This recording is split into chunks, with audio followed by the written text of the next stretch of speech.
Assalamu alaikum students and welcome to Global Future School. Students, this is your first chemistry class. I am Dr. Jad Banu. And the topic for today's discussion is very important.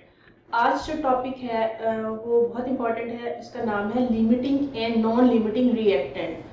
Students, हम chapter 1 जिसका नाम है stoichiometry वो हम पढ़ रहे हैं और उसमें से हम आज जो टॉपिक डिस्कस करेंगे वो है limiting and non limiting reactant. Students, हम limiting and non limiting reactant को डिफाइन तो करेंगे, हम वो फाइंड आउट भी करेंगे, एग्जांपल्स के साथ भी देखेंगे. अब ये पढ़ने के बाद आपको उसमें से क्या समझ आएगी, आप क्या क्वेश्चन उसमें अटेम्प्ट कर पाएंगे. तो इसका जो लर्निंग आउटकम है इस टॉपिक का वो क्या है कि after completing this topic you will be able to identify the limiting reactant in a reaction. एक रिएक्शन के अंदर लिमिटिंग रिएक्टेंट कौन सा है वो आप आइडेंटिफाई कर सकेंगे, और एक रिएक्शन के अंदर लिमिटिंग अगर है तो उसका एक नॉन लिमिटिंग भी कोई होगा वो आप आइडेंटिफाई कर पाएंगे. You will be able to calculate the maximum amount of the product produced के रिएक्शन के दौरान सबसे ज्यादा यानी मैक्सिमम कितनी प्रोडक्ट बन सकती है वो आपको इसके बारे में पता चलेगा. And the amount of any unreacted excessive reagent कि अगर उसके अंदर कोई ऐसा रिएक्टेंट जो कम्प्लीटली कंज्यूम नहीं हुआ वो भी पड़ा आप उसको भी कैलकुलेट कर पाएंगे. स्टूडेंट्स, ये लिमिटिंग नॉन लिमिटिंग रिएक्टेंट सिर्फ इस टॉपिक से आपको समझ नहीं आई, आपको इसके लिए पिछला टॉपिक मोल और मोल पर्टिकुलरली मोल वाला टॉपिक मैंने उसमें भी आपको बताया था कि हम जब तक mole, Avogadro's number, molar volume इन सबको थॉरली अंडरस्टैंड नहीं कर पाएंगे तब तक हम नेक्स्ट टॉपिक को अंडरस्टैंड नहीं कर पाएंगे. अगर आपने इसको पहले नहीं पढ़ा तो आप पहले मोल का टॉपिक अंडरस्टैंड करें कि मोल होता क्या है, हम किसी भी मैस को मोल में कैसे कन्वर्ट कर सकते हैं और मैस को वापस मोल्स में कैसे कन्वर्ट कर सकते हैं, क्योंकि इसके अंदर सारी कैलकुलेशन उसी की बेस पे है. तो होपफुली आप पहले वो मैं ऑलरेडी उसकी वीडियो हम उसकी रिकॉर्ड कर चुके हैं और वो आपके पास इससे पहले वाले टॉपिक्स में है. तो आप पर्टिकुलरली मोल वाले टॉपिक को अंडरस्टैंड करें और फिर उसके बाद जब आप limiting and non limiting reactant के टॉपिक को पढ़ेंगे तो वो फिर आपको ज्यादा अच्छे तरीके से समझ आ जाएगी. स्टूडेंट्स, लिमिटिंग और नॉन लिमिटिंग की डिटेल में जाने से पहले भी मैं आपको कुछ चीजें याद रिकॉल करवाना चाहती हूँ. ये चीजें आपको पता होंगी लेकिन हम यहाँ पे उसको हम रिकॉल करेंगे और करते हुए फिर हम टॉपिक की तरफ बढ़ेंगे. पहले तो ये कि रिएक्टेंट होता क्या है, ये रिएक्टेंट या रिएक्टेंट्स आपको पता है कोई भी केमिकल रिएक्शन हो, कोई भी प्रोडक्ट बने तो जिस चीज से बनती है वो एक हो सकती है, यानी वो ब्रेक हो गए कोई दो चीजें हमें दे दे, वो एक से ज्यादा हो सकती है, दो हो सकती है, तीन हो सकती है, इससे भी ज्यादा हो सकती है, तो हम उनको क्या कहते हैं, रिएक्टेंट या रिएक्टेंट्स कहते हैं. सो एनी कंपाउंड या material that is used in the formation of A product that is called reactant. For example, मैंने एग्जाम्पल भी आपके लिए कि हम वाटर बनाना चाहते हैं तो वाटर की फॉर्मेशन होती है with the help of hydrogen gas and oxygen gas. इस केस में hydrogen gas and oxygen gas ये क्या है, ये दोनों रिएक्टर्स हैं. कार्बन डाइऑक्साइड की फॉर्मेशन होती है कि कोई हमारे पास कार्बन सोर्स हो उसके साथ ऑक्सीजन हो तो carbon and oxygen, now these two are the reactants. अब जबकि जो हमारे पास चीज बन गई है वो हमारी क्या होगी, प्रोडक्ट होगी. इसी तरह से सोडियम क्लोराइड खाने वाला नमक हम बनाना चाहते हैं तो वो बनता है with the help of sodium metal and chlorine gas. In this case sodium and chlorine will be reactant. Similarly अगर आप कोई सेवरल चीज बनाना चाहते हैं, कोई और चीज आपने बनाई है तो जो इनिशियल उसकी इंग्रेडिएंट्स लिए हैं वो बनाने के लिए वो इंग्रेडिएंट्स आपके क्या होंगे, रिएक्टर्स होंगे. अब हम आते हैं कि व्हाट इज लिमिटिंग रिएक्टेंट. पहले तो आप इस वर्ड के मीनिंग समझें. लिमिट, लिमिट का मतलब होता है कि खास हद, एक स्टॉप करने वाली चीज. तो अब रिएक्टेंट के कोई ऐसा रिएक्टेंट है जो किसी रिएक्शन को लिमिट कर दे, वहां तक उसको यानी वो कंट्रोल करे तो वो लिमिटिंग रिएक्टेंट कहलाएगा. हम इसको दो तीन तरह से डिफाइन कर सकते हैं. फर्स्ट का the reactant that is consumed completely during a chemical reaction. कि एक केमिकल रिएक्शन हम कोई सा भी कर रहे हैं, कोई सा भी केमिकल रिएक्शन हो रहा है उसके अंदर जब रिएक्टेंट एक रिएक्टेंट कंप्लीटली कंज्यूम हो जाए. और एक बात याद रखें कि ये उस केस में है जब हमारे पास एक से ज्यादा रिएक्टर्स हैं. अगर एक है तो वो तो फिर एक सिंगल रिएक्टेंट है जिसने प्रोडक्ट में कन्वर्ट होना है. तो ये उस सिनेरियो में है कि जब आपके पास ऐसा रिएक्शन है जिसमें एक से ज्यादा रिएक्टर्स हैं तो उनमें से कोई एक रिएक्टेंट जो पहले खत्म हो जाएगा, जो पहले कंज्यूम हो जाएगा, यूज हो जाएगा किसमें, प्रोडक्ट बनाने में, तो हम उसको क्या कहेंगे, लिमिटिंग रिएक्टेंट, क्योंकि उसके बाद रिएक्शन नहीं होगा। सेकेंड, इसको डिफाइन किया जा सकता है reactant which produces the least amount of the product या least number of moles of the product, क्योंकि उसी मोल से हम उसको वापस मैस में जाएंगे तो वो मैस या मोल हमारे प्रोडक्ट है। इट मीन्स कि जो रिएक्टेंट्स में से जो रिएक्टेंट सबसे कम प्रोडक्ट प्रोड्यूस करेगा, सारी बात है वो प्रोड्यूस करके खत्म हो जाएगा। दूसरे रिएक्टेंट की तो एबिलिटी नहीं है कि वो सिर्फ सिंगली कोई प्रोडक्ट प्रोड्यूस करे, तो उसको भी हम क्या कहेंगे, लिमिटिंग रिएक्टेंट के जो least number of amount or moles of the product produce करे, that is also called a limiting reactant. आप इसको एक और वे से भी डिफाइन कर सकते हैं, reactant which control the amount of product, यानी प्रोडक्ट की अमाउंट का बनना कंट्रोल करता है। जारी बात है जब वो खत्म हो जाएगा तो प्रोडक्ट नहीं बनेगी, तो कंट्रोल कौन कर रहा है, एक रिएक्टेंट कर रहा है, कि जब उसने खत्म हो जाना तो प्रोडक्ट ने बनना ही नहीं है। इट मीन्स कि the reactant which limit the amount of product और reactant which control the amount of the product is called limiting reactant. तो अब मैं एग्जांपल से बताती हूँ कि the reactant which consumes earlier, for example हम कंबस्शन करते हैं, कैंडल है हमारे पास, उसकी कंबस्शन करें या पेट्रोल की कंबस्शन करें, आप उसको जला के रख दें, तो अब क्या होगा, सबसे पहले अगर आप कैंडल की प्रोडक्शन हम करते हैं, कंबस्शन करते हैं, तो कैंडल का वैक्स आहिस्ता आहिस्ता खत्म हो जाएगा। जब वो खत्म हो गया, अब हमने यहाँ पे देखना है कि प्रोडक्ट्स में हमारे पास क्या चीजें बन रही है, एक तो हीट प्रोड्यूस हो रही है, कार्बन डाइऑक्साइड बन रही है, वाटर बन रहा है, ये प्रोडक्ट्स हैं। अब वो कंबस्शन खाली कैंडल की ऐसी सिंगली तो नहीं हो सकती, तो उसकी कंबस्शन के लिए ऑक्सीजन चाहिए। तो अब रिएक्टेंट हमारे पास क्या है, एक कैंडल वैक्स जो बेसिकली कार्बन सोर्स होता है, प्लस ऑक्सीजन। अब ऑक्सीजन तो इर्द गिर्द बहुत ज्यादा है, तो कार्बन सोर्स या वैक्स या पेट्रोल जो है वो क्या होगा, पहले कंज्यूम हो जाएगा। जब वो कंज्यूम हो जाएगा तो फिर कोई हीट प्रोड्यूस नहीं होगी, कोई वाटर प्रोड्यूस नहीं होंगे वेपर्स, कोई कार्बन डाइऑक्साइड प्रोड्यूस नहीं हुई, तो उस केस में क्या होगा, कैंडल वैक्स या पेट्रोल वो क्या होंगे, वो हमारे पास लिमिटिंग रिएक्टेंट होंगे। ये आपके सामने मैंने एक पिक्चर रखी है, एक कैंडल है, ये बर्निंग हो रही है, इसकी कंबस्शन हो रही है। अब इसकी कंबस्शन के लिए यानी वैक्स यहाँ पे एज ए फ्यूल यूज हो रहा है, इसकी कंबस्शन के लिए चाहिए ऑक्सीजन, तो एक हमारे पास रिएक्टेंट ये है और एक हमारे पास रिएक्टेंट फ्यूल है, ठीक है, टू रिएक्शंस है। इससे जो प्रोडक्ट बन रही है हमारे पास, एक तो हीट बन रही है यानी एक प्रोडक्ट ये है, और एक हमारे पास कार्बन डाइऑक्साइड बन रही है, प्रोडक्ट नंबर 2, और स्टीम मींस के water H2O in the form of gaseous state, तो एक हमारे पास ये प्रोडक्ट है। अब इन दोनों में से देखें तो ऑक्सीजन तो एक्सेस में होती है, तो कौन पहले कंज्यूम हो गया, वैक्स। जब वैक्स खत्म हो गई एज ए फ्यूल जो यूज हो रही है, तो ना तो हीट प्रोड्यूस होगी, ना कार्बन डाइऑक्साइड प्रोड्यूस होगी, और ना ही वाटर वेपर्स प्रोड्यूस होंगे। इट मींस कि इसने रिएक्शन को स्टॉप कर दिया, लिमिट कर दिया, ये जल्दी कंज्यूम हो गए, तो ये सारे क्या आप कहलाएंगे, यानी आप इसको डिफरेंट वे में डिफाइन करेंगे तो ये लिमिटिंग रिएक्टेंट कहलाएगा।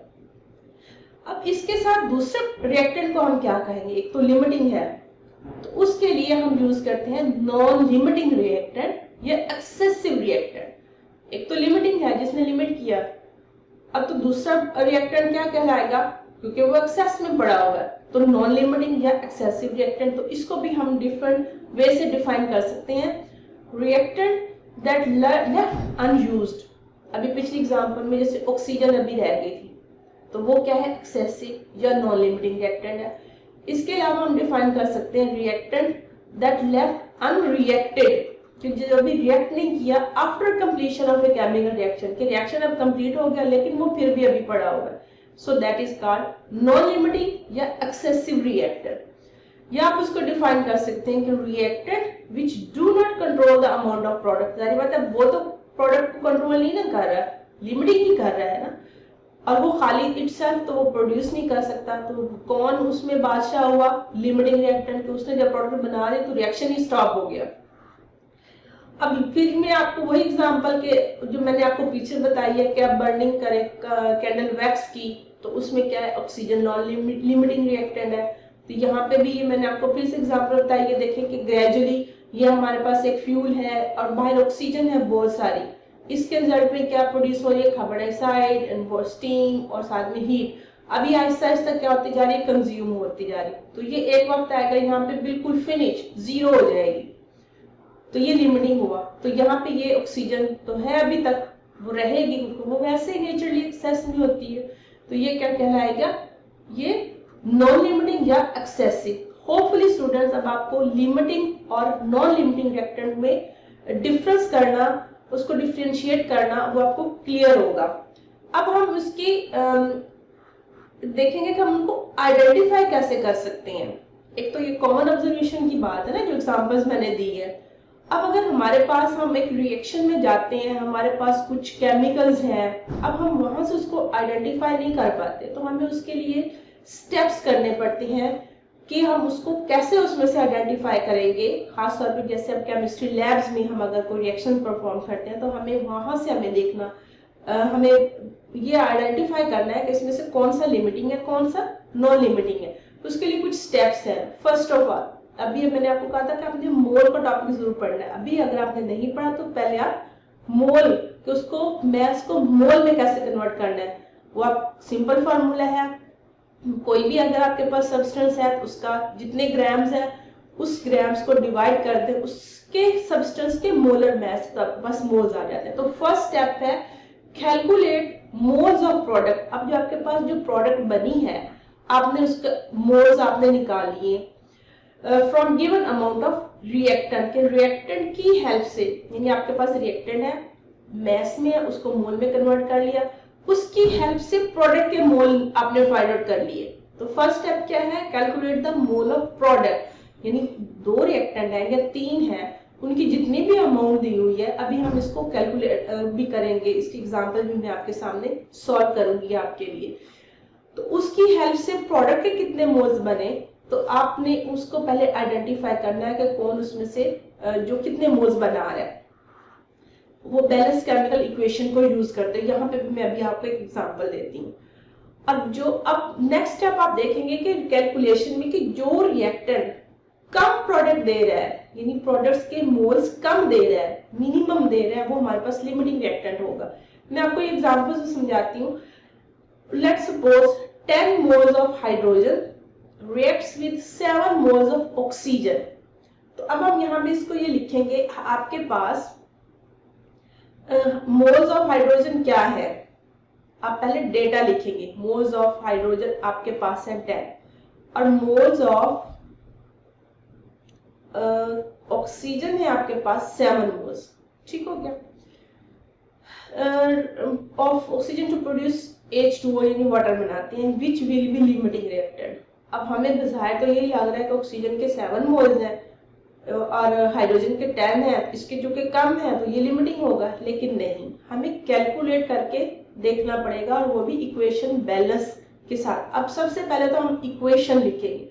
सब में जो भी केमिकल रिएक्शन होते हैं, सबसे पहले आपको क्या होगा, केमिकल इक्वेशन लिखनी पड़ेगी। तो इट मींस हाइड्रोजन प्लस, ये आपको मैंने इक्वेशन बैलेंस करना भी बताई थी, इससे प्रोड्यूस हो रहा है H2O। तो सबसे पहले हम इसको बैलेंस करेंगे, क्योंकि ये बैलेंस नहीं है कि number of atoms reactant side पे, नंबर ऑफ एटम और प्रोडक्ट साइड डिफरेंट है, इधर एक ऑक्सीजन इधर 2 है। तो हम यहाँ पे इसको 2 लगाएंगे, तो हाइड्रोजन यहाँ पे इंक्रीज हुआ, तो इधर हम फिर 2 लगा देंगे। तो ये इक्वेशन बैलेंस है कि इधर 4 हाइड्रोजन होगा, इधर भी 4, 2 oxygen 2 oxygen, 2 H2O reacts with 1 mole of O2, it gives 2 moles of hydrogen oxide means water। अब हम लिखेंगे कि from,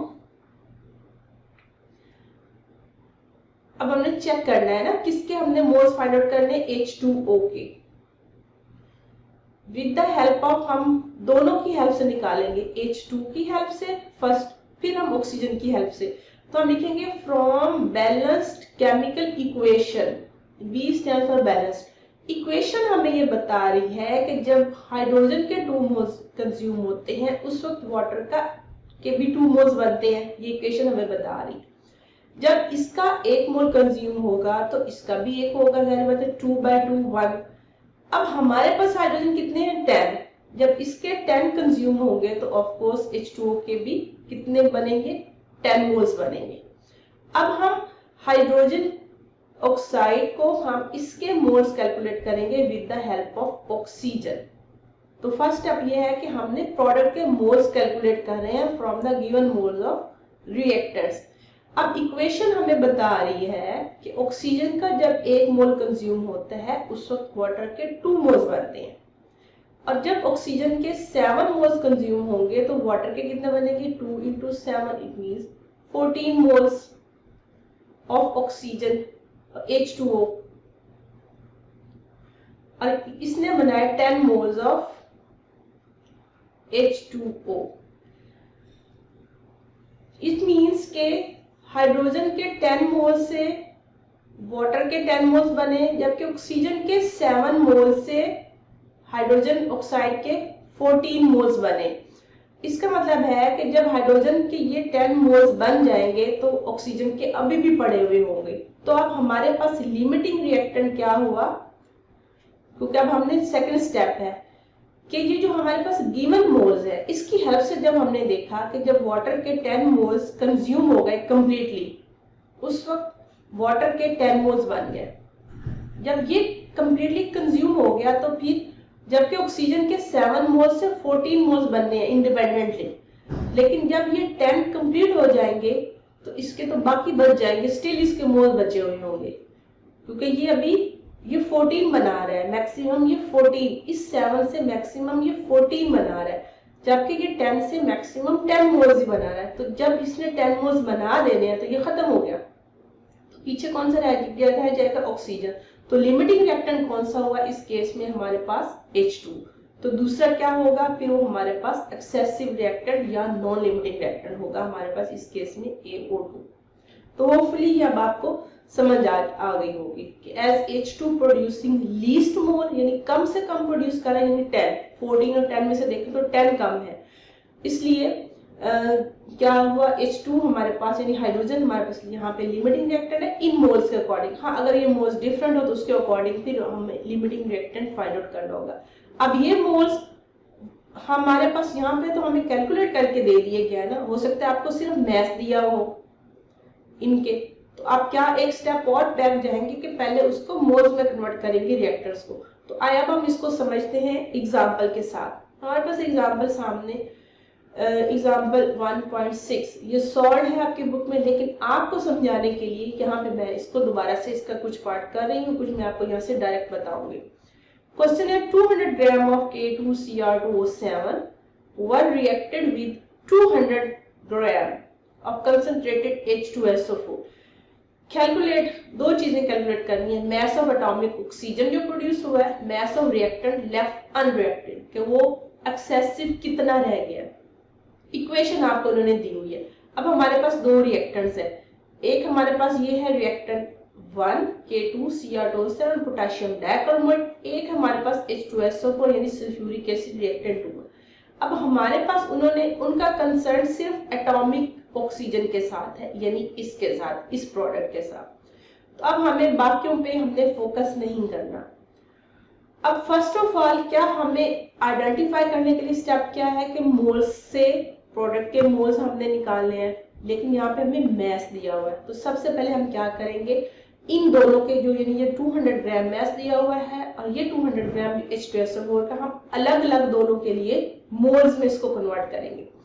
mass of potassium chromate 200 है, इसको मोल्स में कन्वर्ट करने के लिए हमें K2Cr2O7 का मोलर मैस कैलकुलेट करना पड़ेगा। जैसे पोटेशियम का आपको पता है 39 होता है और यहाँ पे हमारे पास 2 पोटेशियम, क्रोमियम का 52 होता है और हमारे पास 2 क्रोमियम है, ऑक्सीजन का 16 होता है, हमारे पास 7 है। तो ये टोटल हमारे पास 294 ग्राम पर मोल हमारे पास आंसर आता है। So mass in gram divided by molar mass 294, तो हमारे पास पोटेशियम डाइक्रोमेट के 0.68 मोल्स आ गया ऑफ K2Cr2O7। सिमिलरली आप सल्फ्यूरिक एसिड के फाइंड आउट कर लेंगे, mass in gram given is 200। तो जब आप इसका टोटल यानी सल्फर 32 प्लस 2 हाइड्रोजन का 2 और 4 ऑक्सीजन का 64, तो हमारे पास आता है 98। तो ये हमारे पास आ गए मोल्स ऑफ H2SO4। अब हमारे पास मोल्स आ गए दोनों रिएक्टेंट्स के, जितना मैस था यानी ये अब आए हमने यानी एक स्टेप बैक गए कि मैस से वो मोल्स में कन्वर्ट हुए।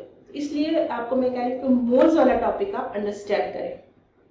अब हमने बारी बारी यानी पहले एक रिएक्टेंट की हेल्प से प्रोडक्ट के मोल्स फाइंड आउट करने हैं, फिर दूसरे रिएक्टेंट की हेल्प से प्रोडक्ट के मोल्स फाइंड आउट करने हैं।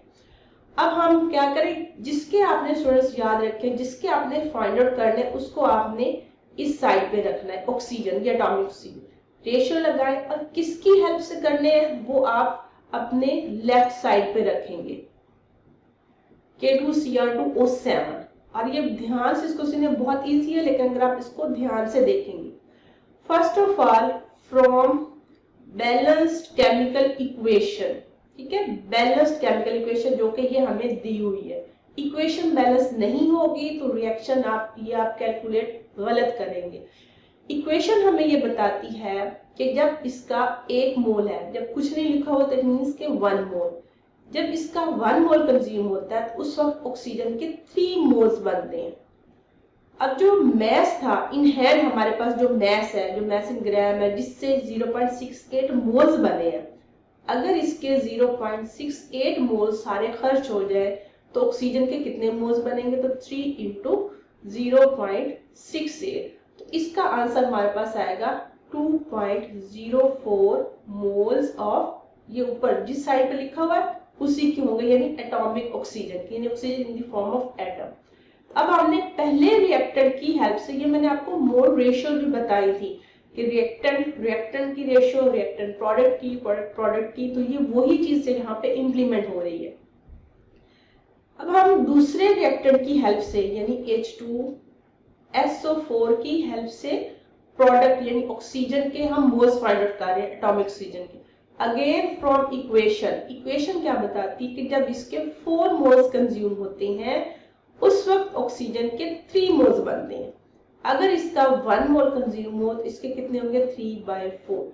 अब जो इन हैंड हमारे पास सल्फ्यूरिक एसिड है जो 200 ग्राम था, जिसको अब हमने कन्वर्ट किया मोल्स में, तो वो हमारे पास बने 2.04। तो ये 2.04 मोल्स अगर होंगे तो ऑक्सीजन के कितने बनेंगे, 2.04 से ये मल्टीप्लाई होगा तो बस 1.53 मोल्स ऑफ ऑक्सीजन एटम। अब ये 2.04 इन मोल्स क्या है, ये आंसर नहीं है कि आपने ये कंफ्यूज नहीं करना है, ये हमारे पास कैलकुलेशन से आया है और ये हमारे पास सल्फ्यूरिक एसिड के मोल्स में कन्वर्ट करके आया। तो अब क्या हमने स्टेप किया कि हर अगर आपके पास तीसरा रिएक्टेंट होता, उसके मोल्स होते, तो आप उसकी हेल्प से भी ऑक्सीजन के मोल फाइंड आउट करते, फिर उन दोनों में देखते, तीनों में, कि कौन कम ऑक्सीजन प्रोड्यूस कर रहा है। अब आपके सामने है कि पोटेशियम डाइक्रोमेट के जो 0.68 मोल्स हैं वो 2.04 मोल्स ऑक्सीजन का प्रोड्यूस कर रहा है, जबकि सल्फ्यूरिक एसिड प्रोड्यूस कर रहा है 1.53। तो 2.04 और 1.53 में से जो कम है तो वो तो कंज्यूम हो जाएगा, ये चूंकि कम है ये वाला, तो जब ये प्रोड्यूस कर लेगा ऑक्सीजन, इतनी ऑक्सीजन के मोल्स, तो ये तो खत्म हो जाएगा। इट मींस कि लिमिटिंग रिएक्टेंट है ये, जबकि ये ज्यादा है, ये ज्यादा प्रोड्यूस कर सकता है। अब तो कितना किसका रह जाएगा ये हम नेक्स्ट कैलकुलेट करेंगे, तो इसका मतलब है कि ये लिमिटिंग रिएक्टेंट है। सो as H2SO4 is producing lesser number of oxygen atoms, so it will be limiting reactant। अब आपसे क्वेश्चन है what will be the excessive या non limiting reactant, तो आपके सामने मैंने अभी भी बताया, of course potassium dichromate K2Cr2O7। अच्छा, अब चूंकि हमें मैस हमें पूछा गया है क्वेश्चन में, तो हम मोल्स तक तो हमने कैलकुलेट कर लिया, अब उसके बाद हमने वापस मोल से मैस में जाना है, तो उसका बड़ा सिंपल फार्मूला अगेन मोल वाले टॉपिक में, इसलिए मैंने उस पर बार बार फोकस किया था कि मोल्स को अंडरस्टैंड किए बगैर आप नेक्स्ट कोई भी टॉपिक अंडरस्टैंड नहीं कर पाएंगे। तो उसका बड़े सिंपल फार्मूला है कि जो मोल्स हैं उसको उसी के मोलर मैस से मल्टीप्लाई कर दें। अब हमारे पास ऑक्सीजन के ये मोल्स हैं 1.53, ऑक्सीजन का एटॉमिक मैस यहाँ पे क्या होगा 16, तो वो जब 1.53 16 से मल्टीप्लाई होगा तो ऑक्सीजन कितनी बनी 24.4 ग्राम।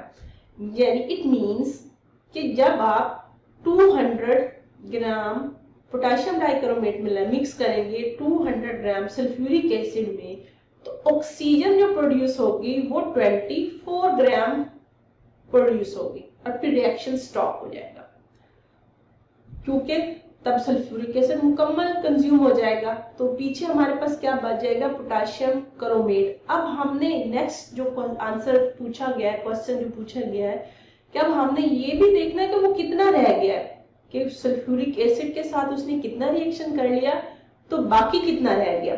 वेरी इजी कि इन दिस प्रॉब्लम अभी ये डिस्कस कर चुकी हूँ कि कौन सा लिमिटिंग है कौन सा नॉन लिमिटिंग है। अब हमने ये देखना है कि एक्सेसिव कितना एक्सेसिव रह गया, वो बिल्कुल इसी तरह से जैसे मैंने लास्ट ये रेशियो लगाई है। अब हमने चूंकि पोटेशियम क्रोमेट कितना रह गया इसको हमने फाइंड आउट करना है, और किसकी हेल्प से करना है, किसके साथ, H2SO4 से हमने कंपेयर कर रहे हैं ना। तो अब सबसे पहले इक्वेशन बता रही है कि फ्रॉम बैलेंस्ड केमिकल इक्वेशन, ये बिल्कुल ऐसे ही है, इसको मैं आपके लिए बिल्कुल आसानी से इसको इजी मेथड में लिख रही हूँ जैसे ये है। अब हम सबसे पहले देखेंगे कि इक्वेशन हमें क्या बताती है। जब सल्फ्यूरिक एसिड, अभी बैलेंस केमिकल इक्वेशन की बात है कि सल्फ्यूरिक एसिड के जब 4 मोल्स कंज्यूम होते हैं, पोटेशियम क्रोमेट का 1 यूज होता है। जब इसका 1 यूज होगा तो इसका क्या होगा, 1/4। अब सल्फ्यूरिक एसिड के कितने मोल्स बने थे हमारे पास, मोल बने थे 2.04। तो जब ये इसके साथ कंज्यूम होगा 2.04 तो आंसर हमारे पास आएगा 0.51 मोल्स ऑफ K2Cr2O7। इसका मतलब है कि जब सल्फ्यूरिक एसिड के 2.04 कंज्यूम हो जाती हैं उस वक्त पोटेशियम क्रोमेट के 0.51 कंज्यूम होते हैं। ये यही वाली कैलकुलेशन है, ये वाला आंसर है, बस मैंने सिंपल उसको रेशियो में लिख के दे दिया। अब टोटल पोटेशियम क्रोमेट के कितने मोल्स थे, 0.68। उसमें से कंज्यूम कितने हुए, ये जो अभी आपने कैलकुलेट किए 0.51, उसमें से माइनस कर दें तो रिमेनिंग जो रिएक्शन के अंदर रह जाएंगे वो 0.17 मोल्स रह जाएंगे। अब हमें तो चूंकि मैथ्स में हम क्वांटिटी चाहिए होती है, तो आप बैक इसको आप मैथ्स में कन्वर्ट कर सकते हैं, बिल्कुल जो अभी हमने पिछले स्लाइड में फॉर्मूला लगाया, मोल इनटू इट्स मोलर मास। तो अब यहाँ पे पोटेशियम डाइक्रोमेट का मोलर मास जो हमने पहले भी कैलकुलेट किया है 294 से ये मल्टीप्लाई हो जाएगा तो 49.98। इसका मतलब है कि ओरिजिनली जो 200 ग्राम यूज हुआ था उसमें से ये पड़ा हुआ है अभी बाकी, यानी तकरीबन 50 ग्राम पड़ा हुआ है। तो कितना इसका कंज्यूम हुआ, 150 ग्राम कंज्यूम हुआ। तो अब इस तरह का कोई भी आपको अगर क्वेश्चन दिया जाता है तो आपने किस चीज पे फोकस करना है, एक इक्वेशन को बैलेंस रखना है, फिर आपने अगर आपको मैथ्स दिया हो तो हर रिएक्टेंट के मोल्स फाइंड आउट करें, फिर उन मोल्स की हेल्प से प्रोडक्ट के मोल फाइंड आउट करें, और फिर देखें कि कौन सा रिएक्टेंट कम मोल दे रहा है प्रोडक्ट के, उसको लिमिटिंग उसकी बेस पे उस प्रोडक्ट की मैस कैलकुलेट करें। अगर एक्सेसिव कुछ कैलकुलेट करना है तो आप एक्सेसिव और लिमिटिंग को कंपेयर करके उसका कंज्यूम्ड अमाउंट फाइंड आउट करें, कंज्यूम्ड मोल्स फाइंड आउट करें, और टोटल मोल्स से जब माइनस करेंगे तो आपके पास अनरिएक्टेड या नॉन लिमिटिंग जो अनयूज्ड रह जाएगा वो आपके पास आ जाएगा, और उसको बैक आप मैथ्स में कैलकुलेट करने के लिए उसको मोलर मैथ से कैलकुलेट करेंगे। होपफुली ये बहुत क्लियरली मैंने आपको चीज समझा दी है। तो आप प्रैक्टिस करें, एग्जाम्पल 1.7 एंड 1.8 को सॉल्व करें, वो भी बिल्कुल इसी तरह से है। तो अभी इस टॉपिक में अब आपको क्या अंडरस्टैंडिंग हुई है कि एक तो आप डिफाइन कर सकते हैं, ये क्वेश्चन भी आ सकता है कि लिमिटिंग रिएक्टेंट क्या होता है, नॉन लिमिटिंग रिएक्टेंट क्या होता है, फिर उनका कंपैरिजन आपको आ सकता है कि लिमिटिंग और नॉन लिमिटिंग को कंपेयर करें। फिर ये है क्वेश्चन कि concept of limiting reactant is not applicable to reversible reaction. Reversible reaction आपको पता होना चाहिए कि those reaction in which products again convert into the reactant, कि वो रिएक्शन फॉरवर्ड भी जाता है रिवर्स भी जाता है, उस सूरत में तो कोई एक कंप्लीटली कंज्यूम ही नहीं होगा। इसका मतलब है कि ये सिर्फ this is applicable to non reversible reactions, because in reversible reaction never goes to completion. That's why limiting reactant is only applicable to non-reversible reaction and it is not applicable to reversible reaction. Differentiation का मैंने बता दिया। अभी calculate करना है आपने weight of oxygen gas evolve when 5 kilogram of KClO3 are completely consume thermally. मैं आपकी को इक्वेशन लिख देती हूँ, आपने ये सॉल्व खुद करना है।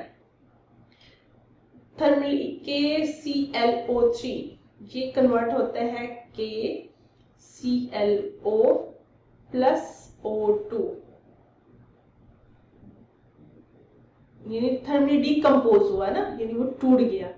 अब इसके KClO3 के आपको 5 किलोग्राम दिया हुआ है, आपने सबसे पहले तो इसको करना है ग्राम्स में कन्वर्ट करना है, ठीक है। ग्राम्स के बाद आपने इसको कन्वर्ट करना है मोल्स में, मोल्स के बाद आपने इस मोल्स के, यानी ये आपके पास मोल्स होंगे KClO3 के, अब इसको आपने इसकी हेल्प से ऑक्सीजन मोल्स फाइंड आउट करने हैं, ठीक हो गया। ऑक्सीजन मोल्स को आपने उसको मैस में कन्वर्ट करना है, और उस मैस ग्राम में आएगा तो आप बेशक आप उसको मैस किलोग्राम में भी आप कर सकते हैं। तो ये इसके बेसिक स्टेप्स हैं कि KClO3 का 5 किलोग्राम दिया हुआ है, आपने उसको ग्राम में कन्वर्ट करना है, यानी इसको 1000 के साथ मल्टीप्लाई करें, फिर आप उसका मोल्स बनाएं KClO3 के मोलर मास से डिवाइड करके, उस मोल की हेल्प से ऑक्सीजन के मोल्स फाइंड आउट करें। तो ऑक्सीजन के जो मोल्स आएंगे आप उसको मैस में कन्वर्ट करें, यानी उसको 16 से मल्टीप्लाई करने के बाद तो ये ग्राम्स में आ जाएगा, आप ग्राम्स में भी आंसर दे सकते हैं, और आप उसको वापस 1000 पे डिवाइड करके उसको किलोग्राम में भी आप उसका आंसर दे सकते हैं। तो ये इसके बेसिक स्टेप्स हैं। So this was all about limiting and non limiting reactant. तो हमने इसको उसकी आइडेंटिफिकेशन भी देखी, हमने उसको सॉल्व भी किया।